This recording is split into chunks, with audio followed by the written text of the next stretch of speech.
उत्तराखंड को इन राष्ट्रीय दलों की नजर बनने के तुरंत बाद से लगनी शुरू हो गई थी, जिन्होंने बारी बारी से, चाहे वो भाजपा हो चाहे कांग्रेस हो, इस प्रदेश को और यहाँ की जनता को लूटने का काम किया है। अच्छा, उनके खिलाफ आप आंदोलन करते हैं या किसी अन्याय के खिलाफ आप कोई आवाज उठाते हैं, तो सरकार और सरकार की पुलिस मिलके उनके खिलाफ ऐसा एक्शन लेती है, जैसा अभी आशुतोष नेगी और आशीष नेगी के खिलाफ किया है। ऐसी धाराएं लगाए हैं जैसे कोई बहुत बड़े डकैत हैं, बहुत बड़े शीटर हैं या बहुत बड़े गुंडे बदमाश हैं।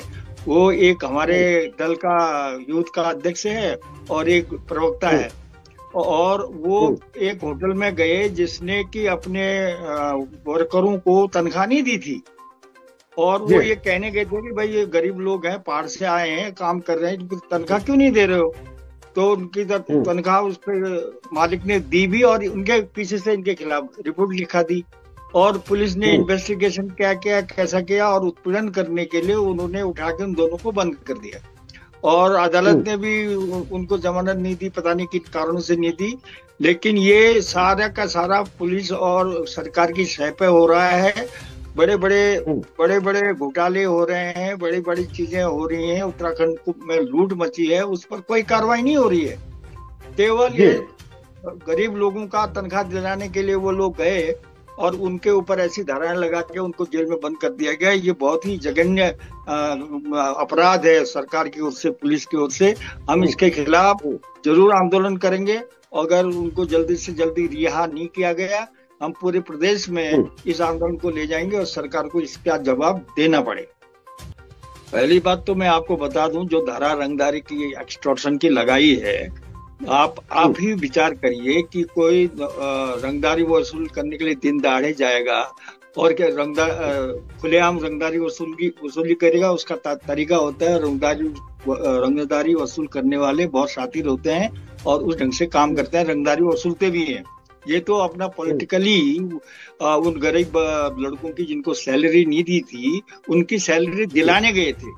और ये रंगदारी की धारा तो पुलिस ने जानबूझकर और लोगों ने जानबूझकर इसलिए लगाई है कि उनको ये लगा कि हमको पैसे देने पड़े, सैलरी देनी पड़ी। उस खुन्नस में उन्होंने उनके खिलाफ ये कार्रवाई की है। ये बिल्कुल गलत है और बिल्कुल हास्यास्पद है। और उत्तराखंड क्रांति दल का जहाँ तक सवाल है, मैं तो अभी पिथौरागढ़ में हूँ और मैंने अभी सभी पदाधिकारियों से बात की है और उनसे कहा कि इसके खिलाफ पूरे उत्तराखंड में आंदोलन करने की तैयारी करो और कार्यक्रम दो, ये मैंने कहा है। और इनके खिलाफ इस सरकारी और पुलिसिया कार्रवाई के खिलाफ निश्चित तौर पर उत्तराखंड क्रांति दल पूरे उत्तराखंड में आंदोलन करेगा। बिल्कुल इंसाफ मिलेगा। सरकार, मैं तो ये कह रहा हूँ कि ये रंगदारी तो ये सरकारें वसूल करती हैं उत्तराखंड से और उत्तराखंड की जनता से। लगातार लूट चली हुई है, लगातार ये घोटाले हो रहे हैं, उस पर कोई काम नहीं हो रहा है। उससे ध्यान भटकाने के लिए ऐसे जो सही सामाजिक काम के लिए, राजनीतिक काम के लिए कहीं जाते हैं तो उनके खिलाफ ये मुकदमा कर दे रहे हैं ताकि वहाँ इनके काले करतूतों से जनता का ध्यान भटक जाए। अब सारे लोग कह रहे उत्तराखंड क्रांति दल के पदाधिकारी बंद हो गए तो सारे डाइवर्जन वहां हो गया है। तो यही इनकी चाल है और यही इनकी काम करने का तरीका है। लेकिन इसका प्रतिकार पूरी तरह से किया जाएगा, इसका प्रतिरोध किया जाएगा। हम इस बात को लेकर आश्वस्त हैं। सरकार की छवि धूमिल होने से सरकार को कोई फर्क नहीं पड़ता साहब। ये दौर तो ऐसा है कि केंद्र से लेके आज प्रदेश तक जहां भी भाजपा की सरकार है, वो इसके नैतिकता, शर्म, हया नाम की कोई चीज नहीं है। कोई भी काम ये इनका कार्यकर्ता, इनका नेता, इनका मंत्री करे, इनका मंत्री चलते हुए किसी को घसीट के थप्पड़ मार दे इनका मंत्री, तो कोई फर्क नहीं पड़ता है। वो गाली पूरे पहाड़ के ये कौम को गाली दे दे, कोई फर्क नहीं पड़ता है। वो उसने इस्तीफा दे दिया, वो तो सही बात है। और घोटाले इतने हो रहे हैं कि आप विश्वास नहीं कर सकते कि क्या क्या हो रहा है। तो उस पर तो कुछ कार्रवाई नहीं होगी, इसलिए सही लोगों को के खिलाफ कार्रवाई करके उस असल मुद्दे जो लूट के मचा रहे हैं, भ्रष्टाचार जिस कदर बढ़ा हुआ है, उसको छिपाने के लिए ये ध्यान भटकाने का काम कर रही है सरकार। मेरी अगर बात होगी तो मैं उनसे ये कहूंगा कि भाई इस तरह के घटिया काम आपकी पुलिस कर रही है तो उसको रोको, वरना फिर आपके खिलाफ भी जनता आवाज उठाना शुरू कर देगी।